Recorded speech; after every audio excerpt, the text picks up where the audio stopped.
possibly the best Sunday of every single year. It's Masters Sunday and this is Golf Betting Club's The Closing Stretch. I'm Diane Knox-Bayliss, joined by Duncan and Neil Campbell from Golf Betting Club. And guys, well, for you, I guess it's a Masters Sunday night, which is just the perfect way to end the weekend. Yeah, it's amazing, isn't it? Masters Sunday is always, the best day of the year. It trumps most of the others. It's just magical, isn't it? Watching that back nine at Augusta, and I can't wait for this evening. It looks like it's going to be a cracker. I mean, Neil, the gap's been closed ever so slightly. Scheffler still leads at the top on 9 under par, but Cam Smith had a great day and clawed it back. So there's only a 3-shot difference between the two of them right now, which, you're looking at the two guys that are playing the best in the world right now. Obviously, Scheffler, number 1, 3 wins in his last 5 starts. Cam Smith just won the Players' Championship. He's well rested. So hopefully we're going to have a head-to-head battle. Yeah, absolutely. If there was ever a year where the form book has held up, I think it's this year. Scheffler and Smith were obviously the two hottest players coming in, and I think it's been the year for anti-post betting in the Masters, because if you got the 33-1 tickets that you could have got on Smith and Scheffler, like a couple of months ago, then you're in a brilliant position. They just felt a little bit short in the betting at the start of the week because they'd come in from that price. To 16-1, so it felt really difficult from a betting perspective to tip them up at that price when you could have got double the price a few months ago. But what a fantastic final round it should be. I thought Smith's round was incredible yesterday. He only hit 10 greens yesterday, which just shows how unbelievable his short game is, both his chipping and his putting. And obviously Scheffler's round was a bit topsy-turvy, but I think it's going to be more of the same today. And to be honest, it's really hard to call. I think Scheffler's definitely got a wobble in him, and no, I wouldn't be strongly backing either at the current prices. What prices are they both at right now then to win? Duncan, do you have the prices? Yeah, so Scheffler's 1-2, and Smith is 14-5. So obviously Scheffler, the huge favourite in terms of where the bookies see it going, and that's understandable. Like 4 of the last 5 winners of the Masters have led going into the final round. So leaders do have a traditionally good record here at the Masters at converting. There's plenty of birdie opportunities, especially on the par 5s. So you've got to think that Scottie Scheffler is going to make at least 3 or 4 birdies in the course of his round.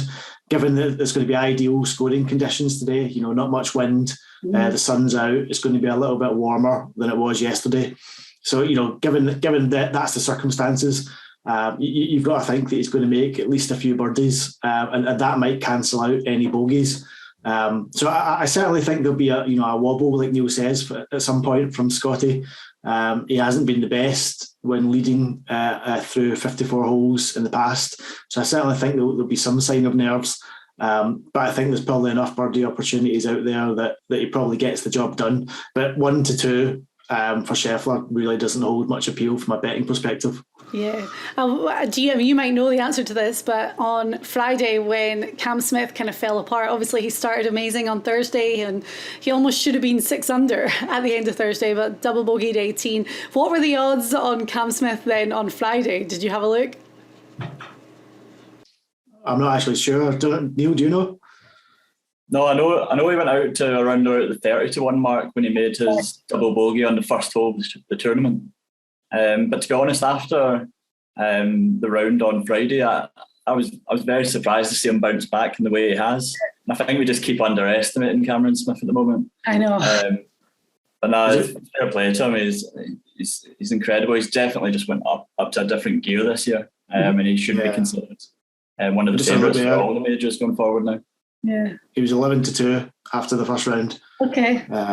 So he was the favourite after the first round, despite the fact that everyone was leading. So 11-2. Obviously, it was a price that we thought was a little bit short then, and obviously then he went on to have a poor Friday, didn't he? After the first round, but yesterday was just shows what Cameron Smith's all about. Great wedge play and good putting. Really amazing. Okay, right. Well, I know that you guys have got some two-ball head-to-head matchup picks. So do you want to go through them and we'll have a look to see where the opportunities are to win some money today?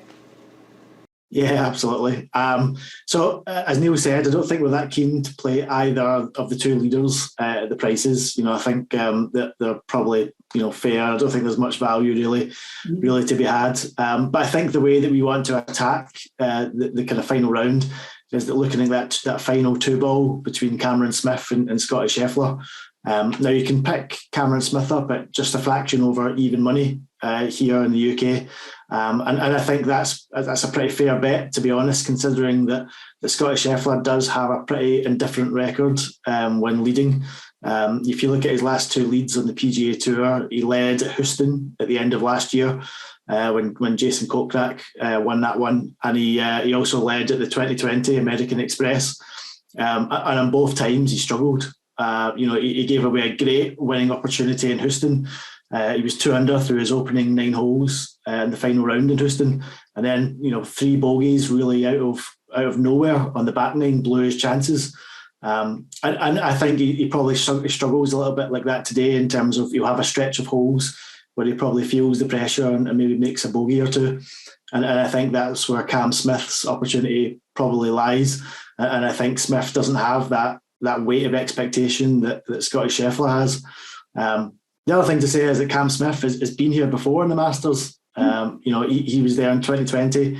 He knows what a Masters Sunday is like. He's got that experience to draw upon. And 3 of Cam Smith's 5 career wins have come when chasing. So I think ultimately Scheffler gets the job done.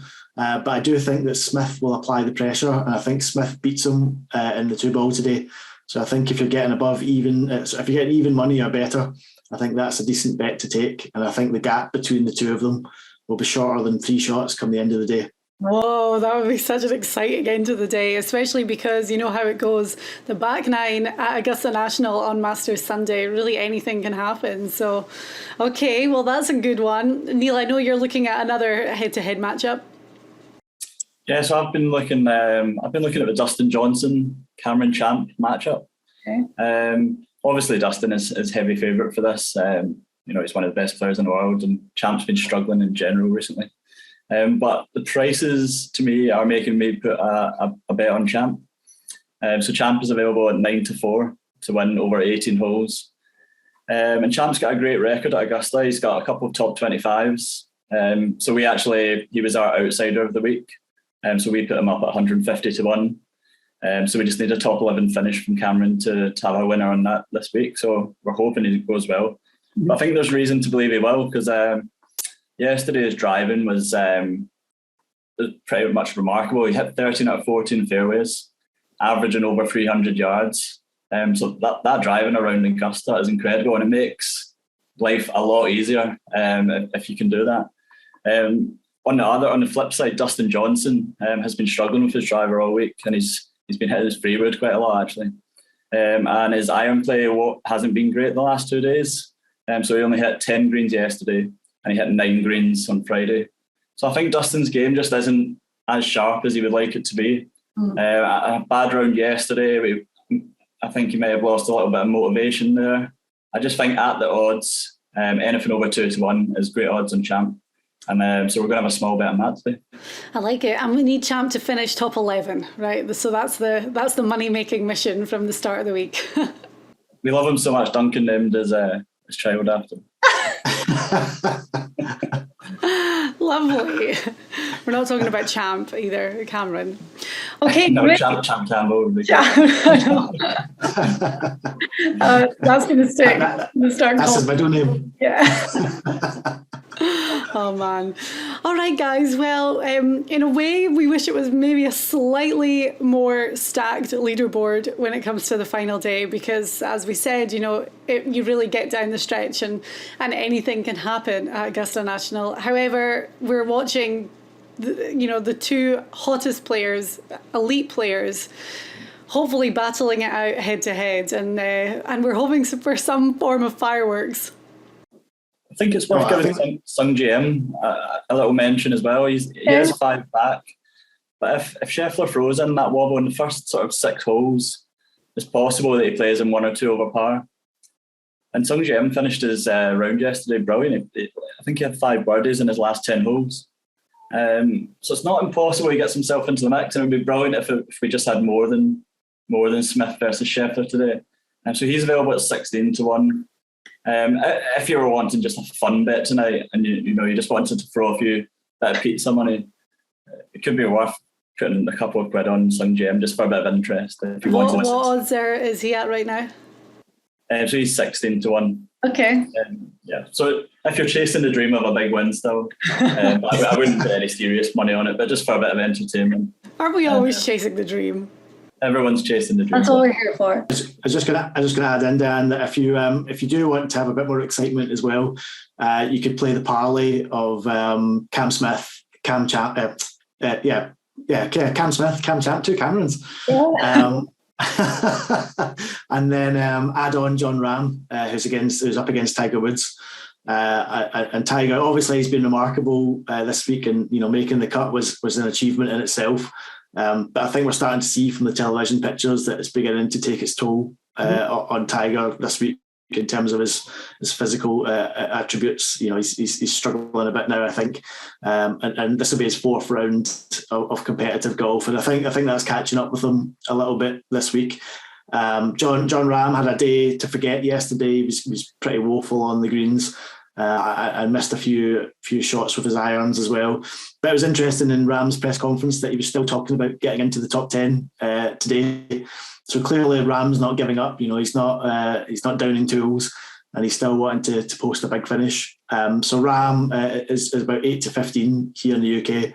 So if you do want a third leg for your closing stretch parlay, I think John Rahm to beat Tiger Woods seems a pretty sensible addition.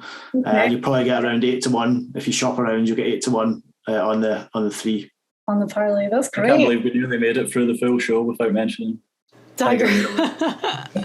Isn't it a shame? I was hoping that we were going to have so much Tiger stuff to talk about today, but yesterday just kind of bailed him out of it entirely. But I feel like he thinks he's kind of done his job, doesn't he? That's exactly it. I mean, he turned up, he played. We saw a fantastic opening round. We've seen a lot of kind of magical hints of those like Tiger shots from days gone by. And the great thing is we've seen him compete now. So what, is he going to go play in St. Andrews in July? Like, fingers crossed. So it gives us a little bit more hope for the rest of the year going forward anyway. Yeah. You'd have to think that's going to suit him more anyway. Like Augusta obviously being the challenging walk that it is, and St Andrews being relatively flat. It's probably going to suit him better. A bit more time to recover and get himself in shape as well. It'll be interesting to see what happens later on in the year. I know. All right. Well, thank you so much, guys. So a little bit of opportunity to try and make some cash today. And regardless, it's Masters Sunday, so we're going to enjoy it. If you haven't checked out Golf Betting Club, then make sure you look at the website, golfbettingclub.com, and you can sign up to this subscription service where you will get all these tips sent directly to you every single week. We have this show on YouTube, so subscribe there and as a podcast. And well, next week it's on to the RBC Heritage at Hilton Head, and we'll be back then.